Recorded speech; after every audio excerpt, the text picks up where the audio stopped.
நம்ம Ashwin sweets and snacks export பண்றதுக்கு 7373041434 மற்றும் www.ashwinsweets.com கான்டாக்ட் பண்ணுங்க. சட்டசபை தேர்தலில் தமிழக வெற்றி கழகம் சார்பில் போட்டியிட விரும்புவோருக்கு விருப்ப மனு அளித்தவர்களிடம் இன்று முதல் நேர்காணல் நடைபெற உள்ள நிலையில் சென்னை பனையூரில் உள்ள கட்சி அலுவலகத்திற்கு நிர்வாகிகள் வரத் தொடங்கியுள்ளனர். இதுகுறித்த மேலும் விவரங்களோடு இணைகிறார் செய்தியாளர் ஜெர்ரி. வணக்கம் ஜெர்ரி, விவரங்கள்.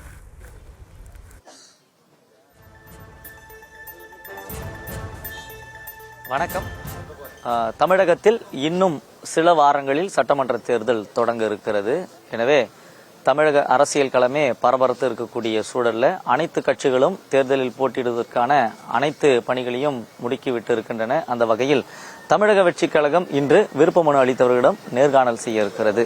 அதாவது கடந்த மாதம் 6ஆம் தேதி தமிழக வெற்றி கழகம் சார்பில் 2026 சட்டமன்ற தேர்தலில் போட்டியிட விரும்புவோருக்கு விருப்ப மனு அளிக்கப்பட்டது. பொது தொகுதிக்கு 10,000 ரூபாயும் தனி தொகுதிக்கு 5,000 ரூபாயும் டிடி எடுத்து அலுவலகத்தில் திருப்பி கொடுக்கப்பட்டது. இந்த வகையில் இன்று அவர்களுக்கு நேர்காணல் நடைபெற இருக்கிறது. விருப்ப மனு கொடுத்தவர்கள் அனைவரிடமும் நேர்காணல் நடத்தாமல் உத்தேச வேட்பாளர்களை பட்டியலிட்டு அவர்களிடம் குறிப்பிட்ட அதாவது 60 நபர்களுக்கு மட்டும் முதற்கட்டமாக இன்று நேர்காணல் நடைபெற இருக்கிறது.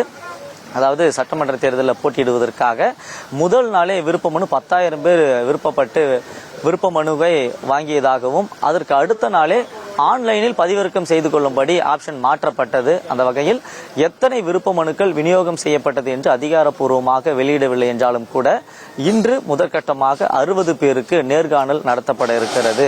அதாவது விருப்ப மனு விநியோகம் செய்வதற்கு முன்னதாகவே தமிழக வெற்றி கழகத்தின் சில வேட்பாளர்களை தேர்வு செய்வதாகவும் அவர்களிடம் ஆன்லைன் மூலமாக அனைத்து தகவல்களும் பெறப்பட்டு இன்று அவர்களுக்கு நேர்காணல் நடத்தப்பட இருப்பதாகவும் கூறப்படுகிறது. அந்த வகையில் தமிழக வெற்றி கழகத்தினுடைய கொள்கை பரப்பு பொதுச் செயலாளர் அருண்ராஜ் உள்ளிட்ட 25க்கும் மேற்பட்ட உத்தேசப்பட்டியலில் இருக்கக்கூடிய வேட்பாளர்கள் இங்கே வருகை தந்திருக்கிறார்கள். இன்னும் சற்று நேரத்தில் தமிழக வெற்றி கழக தலைவர் விஜய் வீட்டிலிருந்து புறப்பட்டு இந்த நேரடியாக நேர்காணல் நடத்தி தேர்வு செய்வார் எனவும் கூறப்படுகிறது. இன்னும் விரைவில் முதற்கட்ட வேட்பாளருடைய பட்டியல் வெளியாக இருப்பதாகவும் கூறப்படுகிறது. இந்த சூழலில் வேட்பாளருடைய விவரங்கள் ஏற்கனவே பெறப்பட்டு இருக்கிறது. அவர்கள் கட்சிக்காக ஆற்றிய பணிகள் என்ன, அவர்கள் கட்சிக்காக போராடி சிறை சென்றிருக்கிறார்களா என்பன போன்ற வழக்கமான கேள்விகள் கேட்கப்பட்டு இருக்கிறது. அதே போல அவர்கள் தேர்தலில் போட்டியிடும் பொழுது அவர்களால் முடிந்த அளவுக்கு செலவு செய்ய முடியுமா என்ற ஒரு கோணத்திலும் அவர்கள் பார்க்கப்பட்டிருக்கிறார்கள். இந்நிலையில்தான் அவர்கள் ஏற்கனவே உத்தேசமாக ஒரு பட்டியல் தமிழக வெற்றி கழகம் தயார் செய்யப்பட்டிருந்தது. அந்த வகையில் தான் இன்று